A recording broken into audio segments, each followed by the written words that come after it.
ధన్యవాదాలు అధ్యక్ష. స్వాతంత్రం వచ్చిన దానికి ముందు, స్వాతంత్రం తర్వాత ఆంధ్రప్రదేశ్లో దాదాపు 27 ఇరిగేషన్కి సంబంధించిన డ్యాములు అయితేమి, ప్రాజెక్టులు అయితేమి, బ్యారేజీలు అయితేమి, ఎంఐ ట్యాంకులు అయితే చాలా ఉన్నాయి అధ్యక్ష. ఈ రోజుకి దాదాపు 943 టీఎంసీల స్టోర్ చేసే కెపాసిటీ ఉన్నటువంటి ఆంధ్రప్రదేశ్లో ఇప్పటికీ కూడా డ్యామ్ నిర్మాణం జరిగేటప్పుడు ఏ ఆయకట్టు అయితే స్థిరీకరించి స్టెబిలైజ్ చేశారో అదే ఆయకట్టు ఇప్పుడు కూడా రికార్డ్స్లో కొనసాగిస్తున్నారు అధ్యక్ష.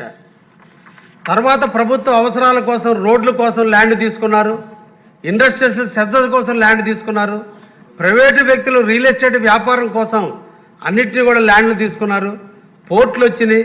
ఈరోజు రకరకాల అవసరాల కోసం ఇరిగేషన్ ల్యాండ్ని ప్రభుత్వాలు ప్రైవేటు వ్యక్తులు తీసుకున్నప్పుడు వీటిని ల్యాండ్ కన్వర్షన్ యాక్ట్ 2006 కింద వ్యవసాయేతర భూమిగా మార్చినప్పుడు, ఏ భూములు అయితే వ్యవసాయ భూములు అయి ఉన్నాయో వాటిని వ్యవసాయేతర భూములుగా మార్చినప్పుడు ఇరిగేషన్ డిపార్ట్మెంట్ వారు వాళ్ళ డిపార్ట్మెంట్ పరిధిలో ఉన్నటువంటి ఆయకట్టు ల్యాండ్ని తగ్గించాల్సింది పోనిచ్చి ఇప్పటికి కూడా ప్రభుత్వం రిక్కల ప్రకారం ల్యాండ్ కన్వర్షన్ అయినటువంటి ల్యాండ్ను కూడా ఇరిగేటెడ్ ల్యాండ్గానే చూపించినందువల్ల డ్యాంలో వాటర్ తక్కువగా ఉన్న కాలంలో అలొకేషన్ చేసేటప్పుడు కొంతమంది రైతులకు అన్యాయం జరుగుతున్నటువంటి విషయాన్ని మీ దృష్టికి తీసుకురావాలనే ఉద్దేశంతో ఈ క్వశ్చన్ని మీ ముందు ప్రవేశపెట్టడం అధ్యక్ష.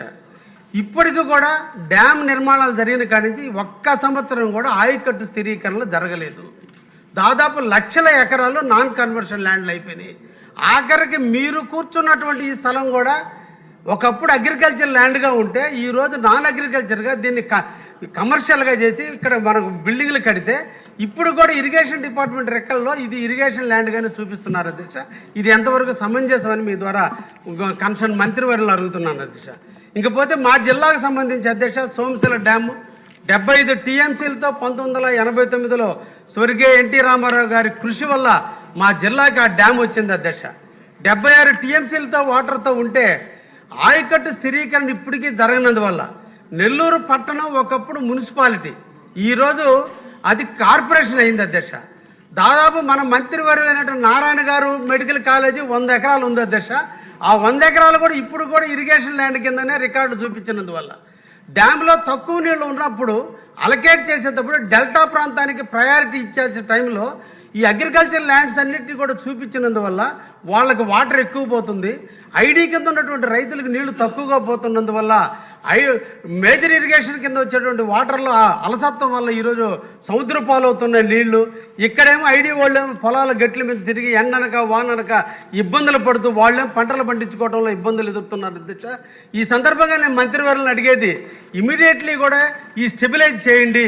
ల్యాండ్ కన్వర్షన్ పోయినటువంటి ల్యాండ్స్ ఏవైతే ఉన్నాయో వాటిని తీసేసి మిగతా వాటిని ఆయకట్టులో చూపిస్తే ఇంక కొన్ని వందల ఎకరాలు కొన్ని వేల ఎకరాలకి అదనపు ఆయకట్టు ఇచ్చేదానికి అవకాశం ఉంటుంది. కాబట్టి ఇరిగేషన్ అధికారులు, రెవెన్యూ అధికారులు, అదేవిధంగా అగ్రికల్చర్ అధికారులు ముగ్గురిని కోఆర్డినేట్ చేసుకుని కమిటీ వేసి తప్పకుండా దీన్ని స్థిరీకరణ చేస్తే రైతులకు అన్ని విధాల ఉపయోగకరం ఉంటుందని మీ ద్వారా మంత్రివర్యుల తెలియజేస్తున్నాను అధ్యక్ష. ధన్యవాదాలు.